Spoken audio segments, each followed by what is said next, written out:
Welcome back. This should be a shorter video, but one thing, after I did the last one where I was confirming my micrometer and digital calipers, I wanted to go back. I was talking to Dave, and he said that he noticed that I wiped off with my fingers, wiped off the anvil and the stem, and he said that you can, if there's just a little bit of skin or oil or grease, debris from your fingers, that can throw off, a tenth or maybe up to a thousandth. You got to be careful. So I just want to reconfirm this. This is pretty well worn. This was my dad's.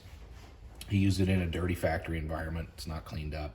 So I just want to confirm it one more time, and also clean my calipers with a fresh, fairly lint-free towel, just to see if we're a little more accurate. The other thing that Dave recommended, which is smart, don't zero out. I've been zeroing out these calipers, but if I do that, he's right. Every time I press that zero button, it's not. It could be off because it's got debris in there. So I'm gonna not do that anymore. He said unless you change the battery, then you need to recalibrate them using a gauge block or what have you. So here we go. Let's confirm these again. I'm gonna clean. This is reading a tenth over, 5/10 over. Let's clean it as best we can.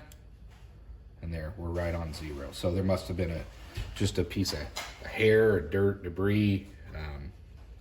Make sure you're in the shot. Bring you up a little bit here. So it was reading 5/10 over, and now we're right at zero. So as we shown in the previous video, this is a 150 thou gauge block. And if we measure, these are 150 thou, spot on as best these things can measure.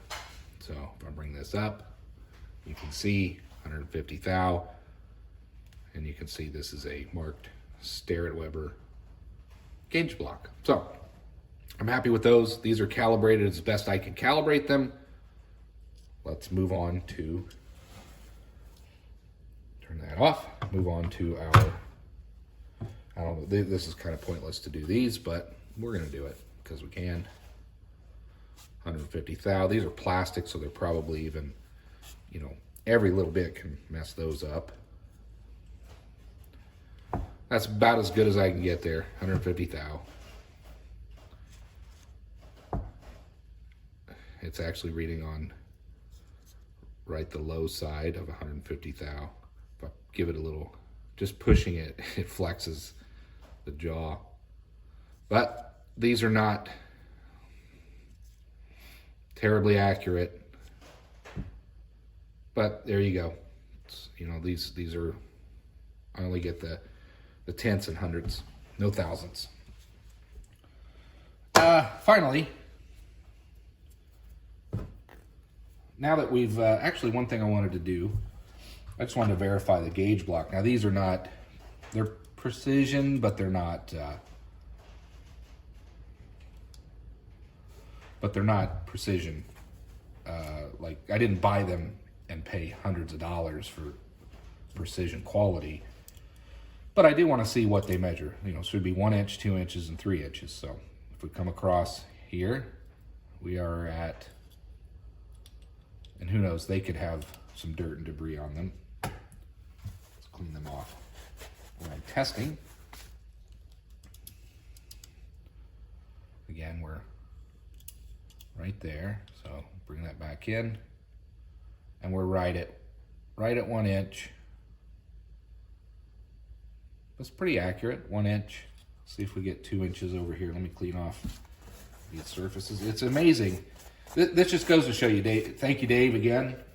He's correcting me on some minor mistakes, but this is the kind of stuff, if you don't know, you don't learn. And I'm enjoying learning this stuff. but the little bit of dirt and debris can throw off your readings. If you're going for precision, you know, a thousandths is a thousandths. There's 2 inches, as good as I can read them with this digital calipers. And again, the tips may read a little differently. So they look to be about a thou over, maybe. Probably flex a little, maybe 2 thou. The farther I get out to the tip, the more it's pretty close, but I mean, there you go, 2 inches. Let's see if we can get 3 inches out of this long side.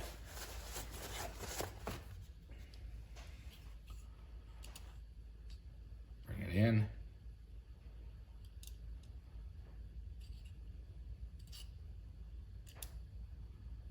And there we are, 3 inches. So this 1, 2, 3 block is pretty well made. I've been using it for lining up my, you know, compound and things like that. I'll put it on there and line up things to be square, or pretty square, with the other parts of the compound. So far they're proven to be pretty handy. I'm glad I got a set of these, and I can see I'll use these quite a bit. All right, let's move on to the caliper, or the micrometer, I'm sorry. I know that this thing's 150. We know that this is 150. It's accurate within a tenth of a thou. I mean, it's extremely precise. Dave confirmed all that with equipment that I couldn't do. So this is a definitive reference, or at least the best thing that I have. So we're gonna run this again, but I'm gonna clean the faces of this a little bit better. We're gonna see what it reads this time. So set this down. Bring this out so I can clean it.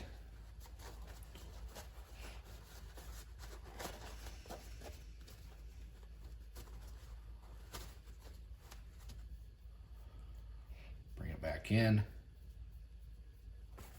Run this again. Just want to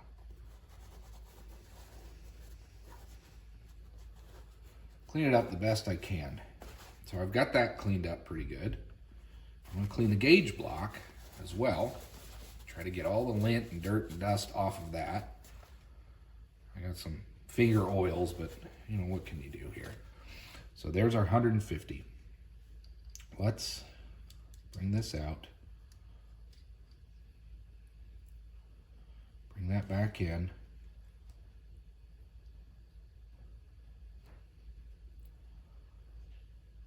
And this is reading actually a little bit, that's the same. It's reading what I came up with on the last video.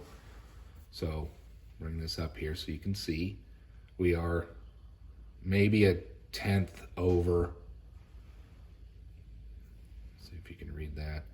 Maybe a tenth over, but it's 150 thou, but it's reading a tenth over. So these need calibrated. There should be there's a spot there for a pin wrench. I think what I'm going to do is attempt at some point to try to loosen it up and just get that calibrated, because I know this gauge block is accurate. But anyway, there it is. The micrometers are about a tenth over, and I confirmed it again. So just wanted to revisit that because it was pointed out that I'd clean those with my fingers and that could throw it off, but I do believe these are off by a tenth. At least that's as close as we can read that. So anyway, hope you enjoyed the revisiting. Just wanted to add that to it, and thanks for watching.